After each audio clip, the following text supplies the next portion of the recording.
Okay, this is a video about the truth about Buddhism, and so I'm just going to talk about my quick rundown of what I would call the axioms of Buddhism, or Four Noble Truths, which I think are the sort of the mutually understood basics for the subject, and that I'm not sure if these translate really well from the language that they were originally written in. I do not speak that language, so forgive me. Um, Not a scholar here for sure. Just a long time Buddhist, and so I just want to give like an explanation um, based on my own personal perspective of several lifetimes as a Buddhist, and this lifetime as a Buddhist for 30 years or so. But just to preface this, I'm not like a good practitioner or something like that. I'm not a good boy, and I don't go to church or whatever. So first noble truth is that there is suffering.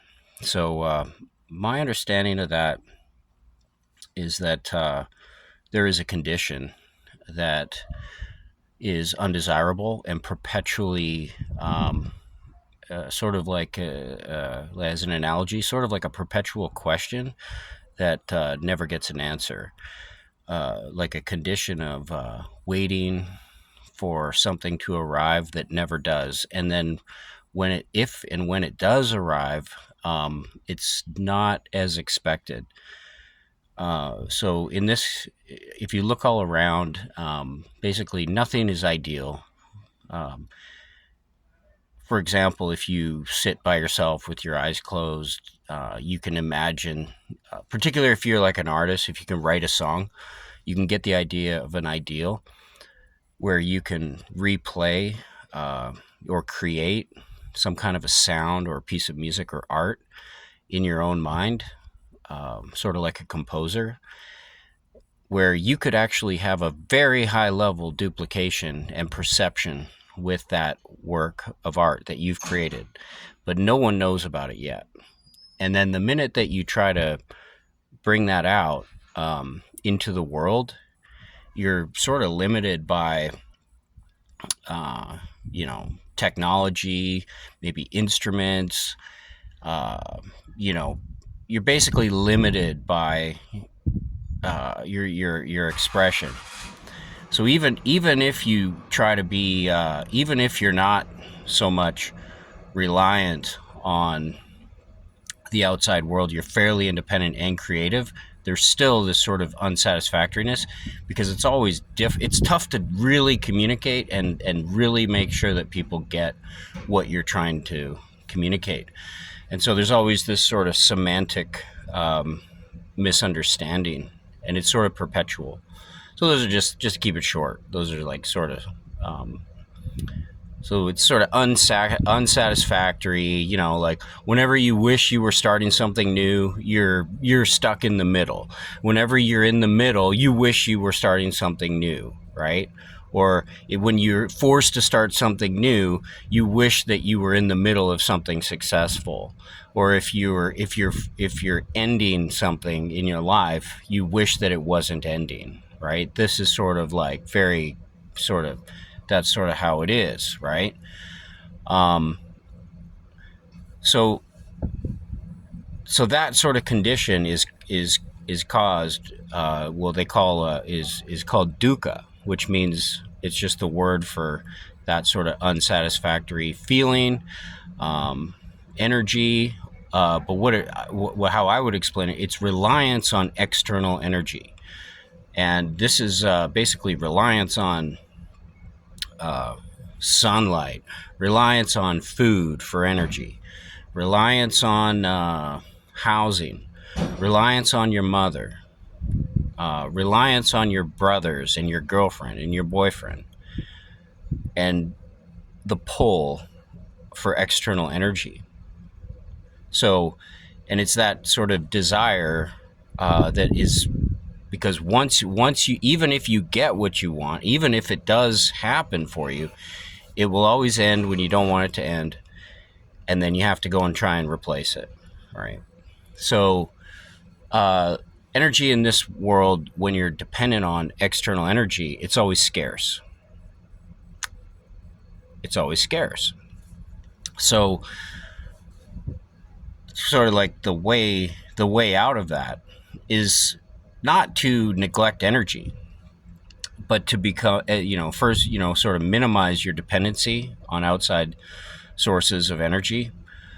Well, for example, like food, food, for example, is like very tricky subject for humans because you have to kind of, humans don't definitely are trying to live, but to eat we have to kind of kill something, so we have to cause to that creature destruction, right, in order for us to be creative or to survive, right? So so the circle of life is sort of like suffering, right? And so minimizing one's reliance on external forces and energy is a big part.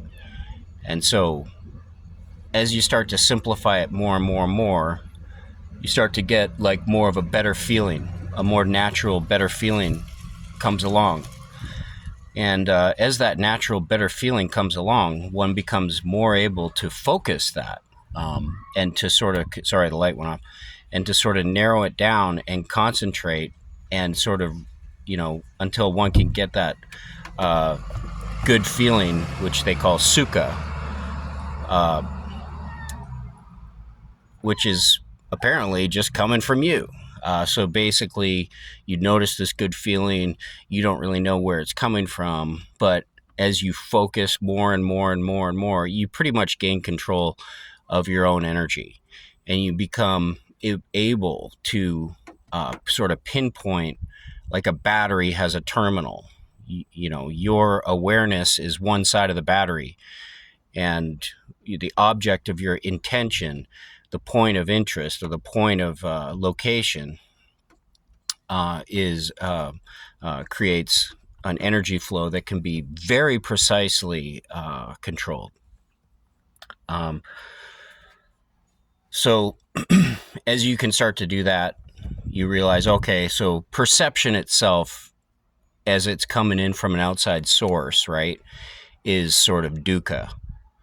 But so as you become able to focus on your own production of your own sort of energy, right, you can zero in on that, and basically the outside perception falls away more and more and more.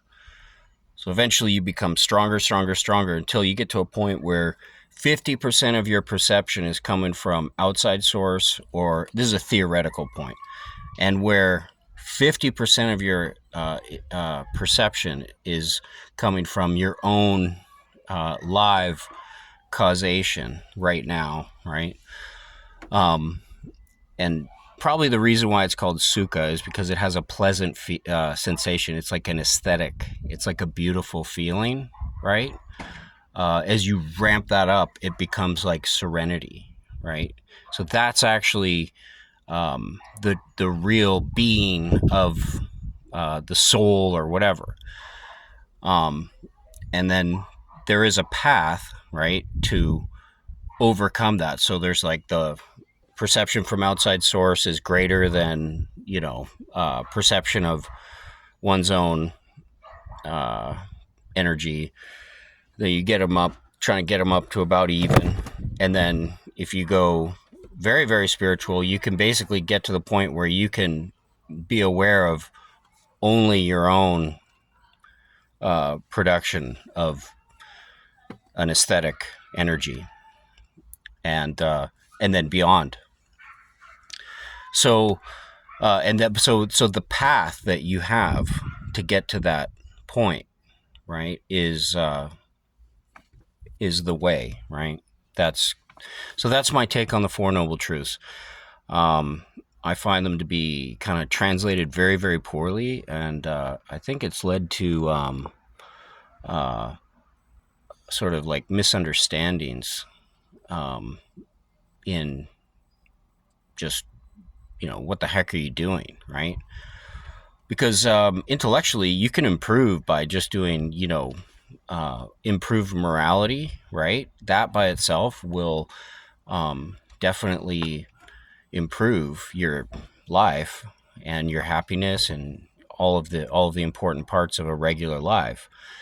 But to become free from dependency on external energy for perception, right?